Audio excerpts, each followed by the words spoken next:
Welcome to journalist TV news. Kothagudem MLA Koonamneni సాంబశివరావుపై వేసిన ఎన్నికల అఫిడవిట్ అనర్హత కేసును రాష్ట్ర హైకోర్టు కొట్టివేయడంతో పార్టీ శ్రేణులు సంబరాలు చేసుకున్నారు. పాల్వంచలోని చంద్ర రాజేశ్వరరావు భవనంలో బాణసంచా పేల్చి సిపిఐ కార్యకర్తలు సంబరాలు చేసుకున్నారు. ప్రజా తీర్పు గెలిచింది అంటూ నినాదాలు చేశారు. సిపిఐ రాష్ట్ర కమిటీ సభ్యులు ముత్యాల విశ్వనాథం ఆధ్వర్యంలో చంద్ర రాజేశ్వరరావు భవన్ నుండి ర్యాలీగా అంబేద్కర్ సెంటర్ చేరుకుని సంబరాలు చేసుకున్నారు. పట్టణంలో ర్యాలీ నిర్వహించారు. ఎమ్మెల్యే కూనంనేని సాంబశివరావు గత ఎన్నికల్లో కొత్తగూడెం అసెంబ్లీ సెగ్మెంట్ నుండి భారీ మెజారిటీతో విజయం సాధించారు. అనంతరం అఫిడవిట్లో లోపాలు ఉన్నాయంటూ నందూలాల్ అగర్వాల్ అనే వ్యక్తి హైకోర్టును ఆశ్రయించారు. కేసుపై సమగ్రంగా విచారించిన హైకోర్టు ఎలాంటి ఆధారాలు లేవంటూ పిటిషన్ను కొట్టివేసింది. హైకోర్టు తీర్పుతో కొత్తగూడెం నియోజకవర్గంలో జనం సంబరాలు చేసుకున్నారు.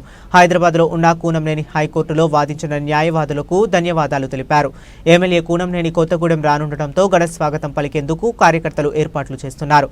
ప్రజా తీర్పుకు హైకోర్టు తీర్పు అనుకూలంగా ఉండటంతో పాల్వంచలో అభిమానులు సంబరాలు చేసుకున్నారు.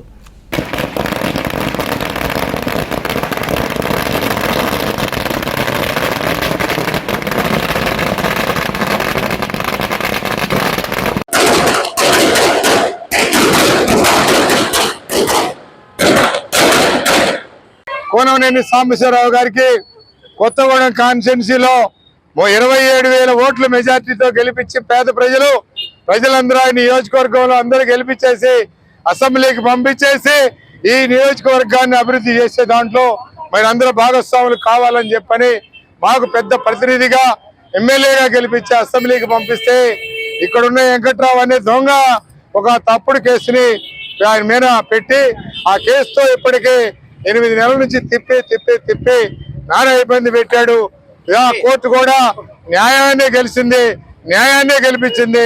చట్టాలు, కోర్టులు ఇవన్నీ కూడా న్యాయాన్ని ఆలోచిస్తాయి. కాబట్టి మా సిపిఐ భారత కమ్యూనిస్ట్ పార్టీ ఎమ్మెల్యే తరఫున కోర్టు కూడా న్యాయాన్ని పాటించింది. మాకు న్యాయమే జరిగింది. కాబట్టి ఈ ఉన్నటువంటి దొంగలు ఇవాళ ఏదైతే దొంగదారిన ఎమ్మెల్యే కావాలని చెప్పి ప్రజలు అనుకున్నటువంటి ఎమ్మెల్యేని దింపాలని ఏదైతే కుట్ర చేశారో వారి కుట్రలన్నీ భగ్నం అయిపోయినాయి.